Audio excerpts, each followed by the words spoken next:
Tonight, chasing the Mondeo, Renault's Laguna 2, the Lamborghini Miura, it'll blow your doors off. And the future may well be bright, but does it make sense? The Ford Cortina, a classic. If you were a rep in the 70s ploughing up and down motorways, you did it in this car. And you loved it. You adored its square-cut, conservative good looks, the badge hierarchy that mirrored your own speedy rise to the top. Not to mention the wood, the standard equipment radio cassette player, and the luxurious velour trim. Step aside, 70s rep man. Time, technology, and our expectations have all moved on. Thank goodness. The Cortina's great-great-grandson is this, the Ford Mondeo, Top Gear's current car of the year, and proof that velour upholstery and vinyl roofs just aren't enough anymore. But what's this? It's Renault, and boy, are they mad. In fact, they're so mad, they reckon this is in for history's shortest ever honeymoon. Yes, from the people who brought you the Laguna, I give you Laguna 2. Ooh! So, it's handbags at dawn then? Well, as I'm judging this punch-up, round one goes to Renault. Few family hatchbacks have quite this much wit or originality. Even the Laguna Estate is so chic, it isn't even called Estate anymore. No, apparently it's a sport tourer. Only this silly plastic moustache makes the Laguna look a bit overstyled, but at least it isn't a Volkswagen Passat rip-off. Be different, stand out from the crowd, be French. They're very stylish, as is the Laguna's interior. Fancy detailing and high-quality materials abound. Look, even getting into this car is an event in itself. Keyless entry, just like you find in the top-of-the-range Mercedes-Benzes. The only problem being that while it's definitely keyless, it isn't actually buttonless. Which means you still have to unlock it yourself. The key card goes in here in this slot, and your finger goes here on the starter button. Oh, how I love starter buttons. Renault did massive fleet business with the old Laguna, so naturally there are loads of different versions, both hatches and sport tourers. It's French, so the 3 different diesel derivatives are very impressive, and there are 3 petrol engines with more to follow. But you're looking at what Renault reckons will be the biggest seller, the 1.8-litre petrol hatch. So, is it a racy little number to drive? Here's the thing. If you fancy yourself as a wee bit of a Alain Prost, then you might be a bit disappointed.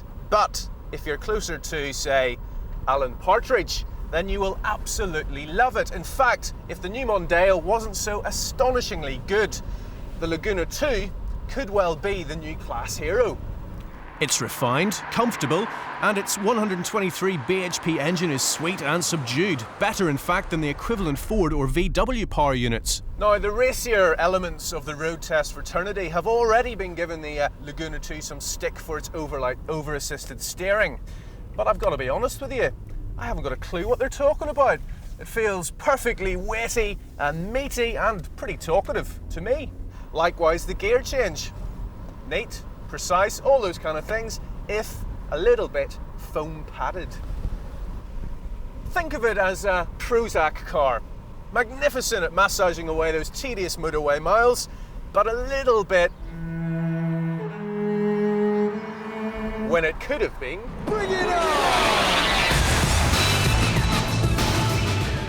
But does this really matter? Well, that's up to you. Prices start at just over £14,000 for the well-equipped Authentique and just under £17,000 for the excellent value Privilege with its multi-disc CD, GPS satellite navigation, air conditioning, fiendishly clever tyre pressure sensors, as well as all the latest safety kit, including emergency brake assist and ESP stability control. As an overall package, it's dripping with showroom appeal. You just might not want to take the long way home. That's all.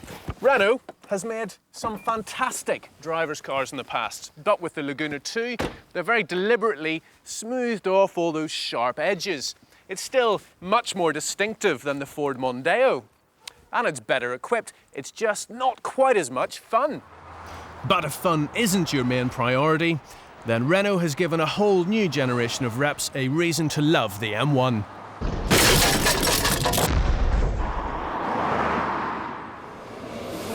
It's all about the money. Desirable cars cost, boring, ugly ones don't. And if money's a bit tight, things could get very ugly indeed. You can buy cars for 200 quid, but that's your problem. £2,000, however, is all that it takes to buy something fast, stylish and German. I know, but when the rest of the world was on strike, they were busy building road-going tanks. So listen up, because I'm going to show you a couple of smart, classy, second-hand German saloons which could be yours for around 2,000 quid. This Mercedes 190e is from 1988. Now that's when I did my O-levels. I like to think I've had my square edges knocked off since then, and so have Mercedes. It's not a sporty car to drive, but its rear-wheel drive, easy steering and once powerful brakes make it a cultured one. Go for the 2 litre. That will get you from 0 to 60 in 9.9 seconds and onto a top speed of 121 miles an hour, provided you're on an autobahn.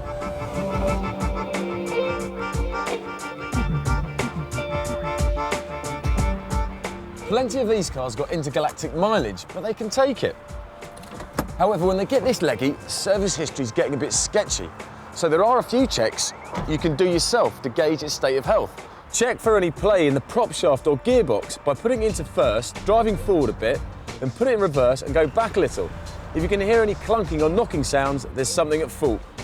Well, that doesn't sound too bad for a 13-year-old, does it? Front suspension bottom ball joints are prone to wear, so put the steering on full lock, open the door, And then jump up and down on the sill and listen for excessive squeaking. Get stuck in. What do you know? A blissfully squeak-free German. Can I have one of those baguettes, please? If you want your pound to go that bit further, it doesn't have to stop here.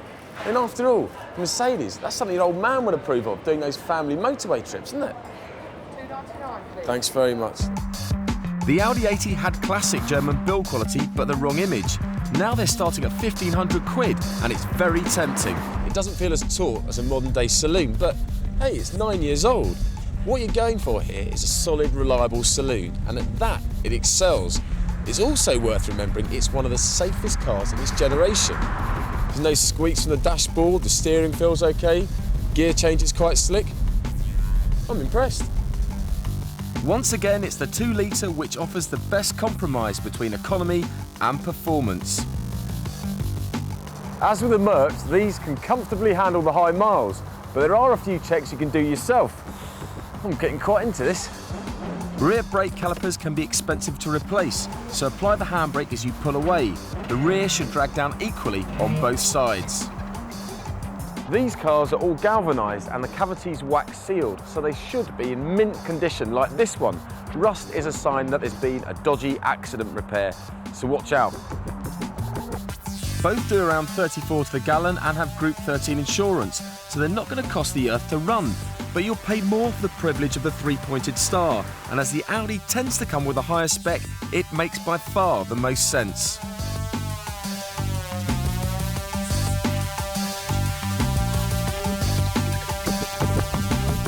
Buying second-hand requires a bit more participation, but if you retail your local specialist, it needn't take over your life. Dotted around the country, there are garages where you can get parts and servicing at much lower prices than at main dealers, so you won't have to send your children up the chimney to keep them on the road. £2 grand might seem like pocket change to some people, not to me, I can tell you. But they are such pucker motors, there's no reason why motoring down the Sharp End shouldn't be every bit as enjoyable. After all, thanks to that German work ethic, they don't come with the usual gambles. Still to come on Top Gear, MG's Empire, the latest from Longbridge. And the AA, 10 million members and still standing proud. But first, the Top Gear verdict. This week, Top Gear pronounces its verdict on a brand new jumbo from Asia. Hyundai's sports utility vehicle, the Santa Fe.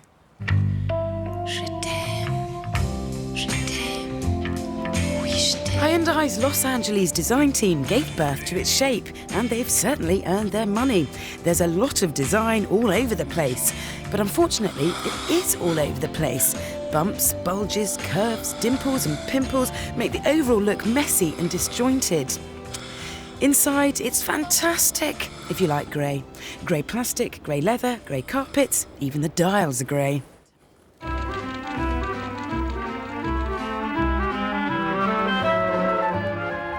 There's plenty of space and lots of cubby holes, so it's very practical. Good.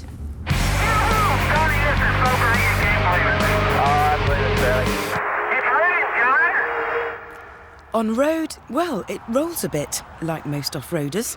There's a lot of tyre noise at speed, like most off-roaders, but it does smooth out the bumps on country lanes pretty well, like most off-roaders. This Santa Fe's got the 2.7-litre V6 in it, but it feels as though they haven't connected it to the wheels properly. You see, if you try for a quick getaway, the noise that comes from under the bonnet promises warp speed. Unfortunately, if you look out of the window, you'll notice that the trees are overtaking you. Off-road, it behaves like a run-of-the-mill soft roader. Great over gentle grass slopes, but not so great over tough terrain.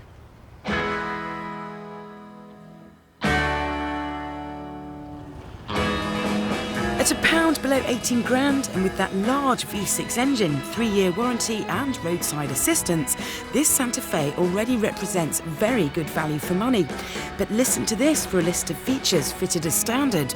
Power steering, electric sunroof, leather upholstery, air conditioning, alloy wheels, remote anti-theft alarm, electric front and rear windows, drivers and passengers airbags, radio system. King in this class is Land Rover's Freelander. It is a superior package to the Santa Fe, but it should be, because it's a lot more expensive. Honda's CR-V has Japanese engineering and longevity on its side, but it can't match the Hyundai's equipment levels. Toyota's RAV4 is a better driver's car, but again, the Hyundai gives you more for less. So, Top Gear's verdict on the Hyundai Santa Fe is a very good value, 7 out of 10. An awful lot for not a lot.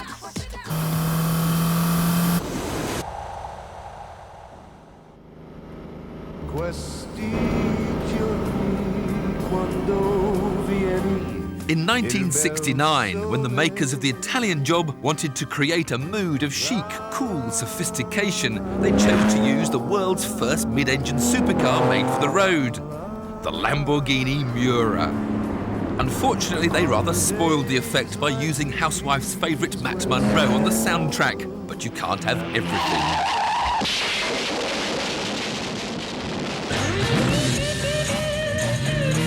Named after the Italian for bull, the Miura was introduced to the world at the Turin Motor Show in 1965, astonishingly just 2 years after Ferruccio Lamborghini had decided to make the switch from building tractors to building cars. And what a transformation it was. A total of just over 750 Miuras were made, and this, the SV, was the final model, which ceased production in 1972, by which time just 142 had been built, so they're pretty rare. But if you want something even more exclusive, this is an SVJ, one of only 5 ever built. They cost the equivalent of £200,000, but now they're worth £300,000. This one is owned by Hollywood superstar Nicolas Cage, and he's allowed me a gentle drive under the watchful eye of Miura expert Joe Sacchi. So tell us, Joe, what makes this SVJ so special? Well, Tiff, underneath, it's exactly the same as a standard SV, but the factory made this a bit more of a racing car with special vents, rear and front. They don't actually do anything, though. No, just cosmetic. And a single pantograph wiper. Right. I recognise that. Racing fuel cap. As well as an open fuel cap filler, period competition style. And best of all, perhaps, an open sport exhaust. Now that sounds more like it.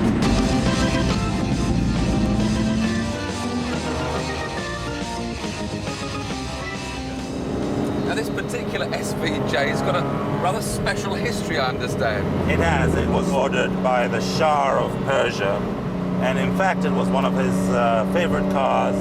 And he had the factory specially craft Pirelli snow tires so he could drive the car at his home in St. Moritz in Switzerland. Not that he had the road all to himself, as a fleet of bodyguard-filled Mercedes would follow his every move, and the Shah would delight in grappling with the heavy controls and trying to lose his tails through the restricted rear view. But despite those slight discomforts, this is just a glorious car to drive. It's not only the sound of that V12 crackling behind your head, but the whole feeling to the steering, this typical Italian driving position, the gated gear change, and right in front of you just two dials, speedo and the rev counter. It's glorious. The compact, stylish Miura will be superseded by the big, brutal Countach, and now the only Lambo on sale is the Diablo. Both supercar icons in their own right, but both forever indebted to the model that started it all. Still to come on Top Gear. MG makes a comeback. And Fiat looks to the future by going back to basics, the eco-basic.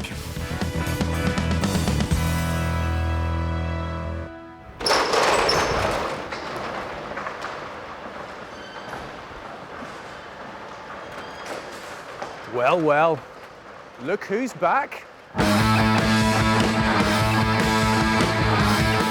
No one outside MG Rover has been allowed to drive the new cars yet, but Top Gear has been granted this exclusive sneak preview. There is no future in England's dreaming. No future? England's dreaming? Why, that could almost sum up our whole attitude to building British cars in big volumes in Britain. But not so fast. BMW might have made a mess out of Rover, but right now you can almost sense the good vibrations coming out of Longbridge. A bright new future starts here, and it starts with the revival of, not Rover, MG. BMW should have used the MG brand a long time ago. Unfortunately, BMW never got its head around the concept of the brands that it inherited when it bought the Rover Group. We heard them talking about Riley and Austin Healey and all these brands that are half forgotten, that no one under the age of 50 remembers. MG is the one which has a future. Rover's rebranded as MGs. We've been here before, haven't we? The Maestro and Montego might cause embarrassed coughs and foot shuffling. But in just 8 months, MG Rover's new owners have rolled out not only a hardcore trophy version of the MGF, but a seriously tasty-looking range of sports saloons as well. The Rover 25-based X30 is MG's junior hot hatch contender, and with the 1.8-litre VVC engine fitted, the core model should be a real firecracker. There'll be 5 different engines in all, including a turbo diesel. As for the Rover 45, well, it's hardly a car that lends itself to the hardcore sporting treatment. But the company's ambitions for the X20 will be supported by the car's entry in the British Touring Car Championships later this year.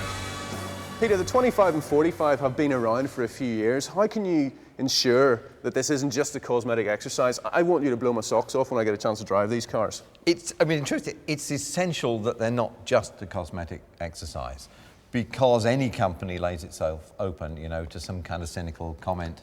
Particularly if it's Rover. Yeah, you pride a Rover badge and you stuck an MG one on. We have to do more than that. There is no doubt. So although we've obviously addressed the cosmetic part of it and we've addressed this kind of aerodynamic part of it, underneath, everything has been readdressed. And this is the new entry-level X30, MG X30. What can we expect from this? It looks great. Loads of fun. I mean, this is the whole point, yeah, that it's affordable, fun, exhilaration, entertainment. One of the things they're doing is getting the pricing right. The cars are going to be £10,000 and less to start with. So at that level, you've got a good chance of getting someone in their 20s into one of the cars. And what have they got up their sleeves for the top of the range? Well, the core version of the Rover 75-based X10 will use a 260 bhp V8 engine, driving the rear wheels. Yes, you heard right, rear-wheel drive and V8 power. Then, of course, there'll be a 375 bhp version, but even that won't slake MG's thirst for power and glory. You're not even going to stop at 375, are you? I've heard rumours there's going to be an even more powerful version. What's been slipped into the water over at Longbridge at the moment? There are people within the company who are definitely encouraging us to always go beyond. So we say 375, say, oh, come on, guys, you know, let's think beyond that for something more extreme. These cars remind me of something. They remind me of BMWs, and that's the point. This is a range of cars that would never have been allowed under BMW ownership, isn't that right?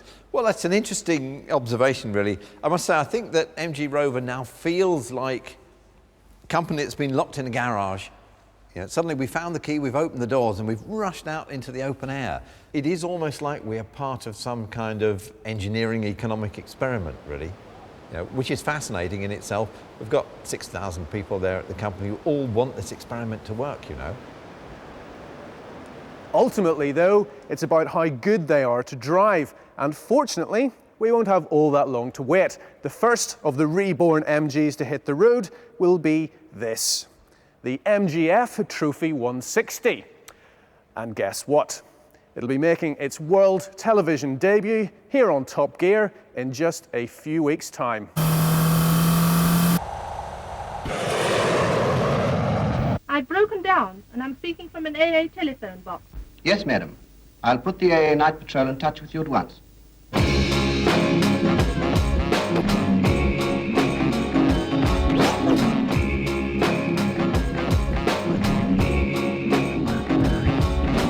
The AA started in 1905, really to protect motorists. If you think there's something of an anti-motoring lobby today, well, there was one hell of an anti-motoring lobby in 1905. The smelly, petrol-driven vehicles did not go down at all well. Basically, the motorist was being hounded by the authorities and the police. So a group of motoring enthusiasts got together to form a club to protect motorists. Pretty good, sir, isn't it? Pretty good. I call it romantic. In 1905, this was the first vehicle an AA Patrol or an AA Scout, as it was called then, had, the bicycle.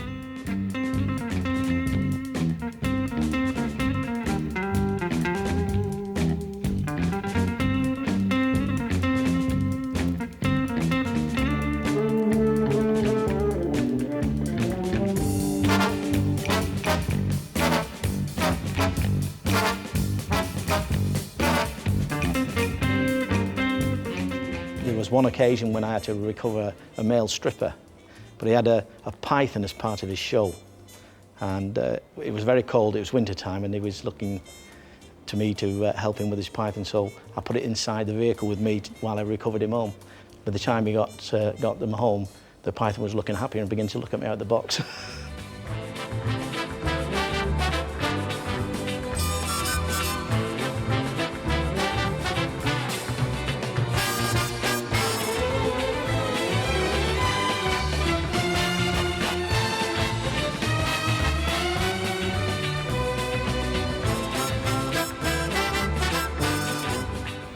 Remember also that the smart salute with a smile is the outward visible sign of your desire to give courteous and efficient service. And now this from the opposite camp. Shocking. It not only lets down the AA, but where is the man's pride in himself? Well, I'm Patrolman of the Year for the year 2000 due to very high member satisfaction and polite attitude on the roadside and my high fix rate. Well, nationally running about 86% fixed rate throughout the country, and mine's generally about 92–94% depending on season. Oh yes, if you're driving tonight, do be careful. There might be a nasty break in the road. And that, members, present and future, is the end of our picture. But not the end of the AA.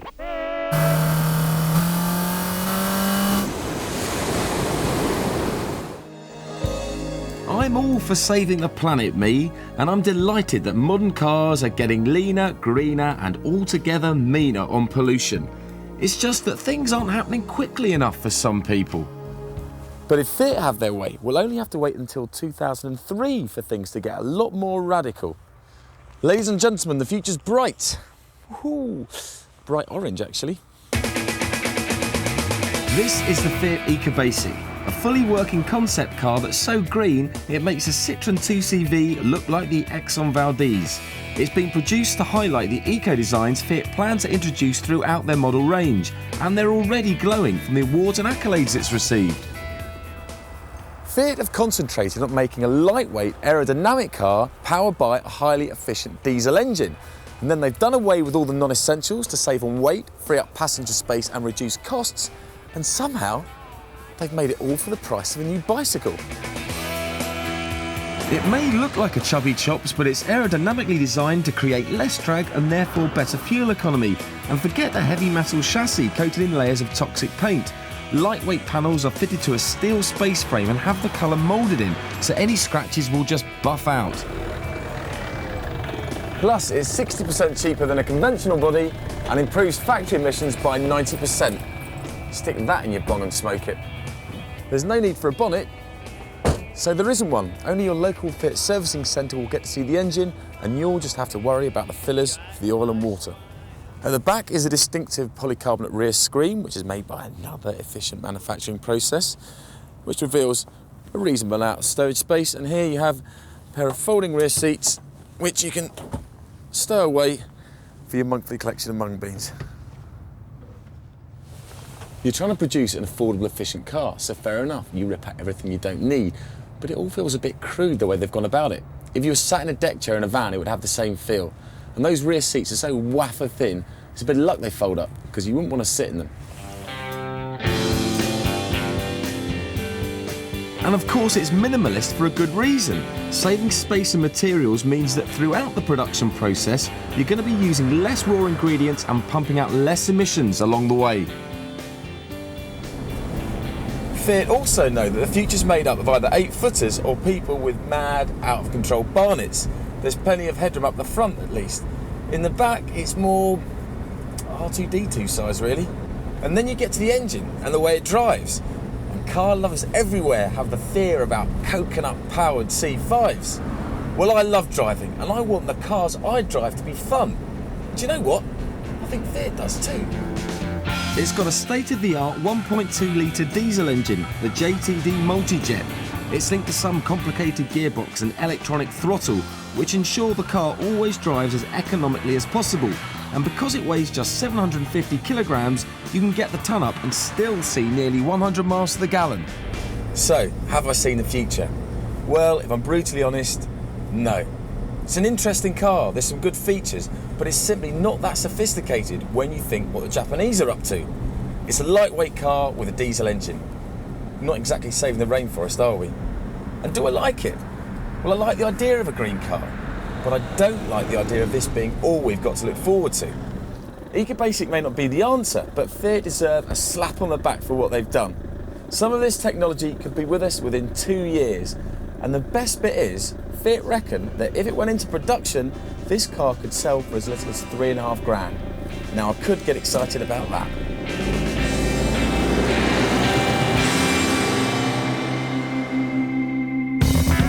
Next week on Top Gear, a nice little number from Alfa Romeo, the 147.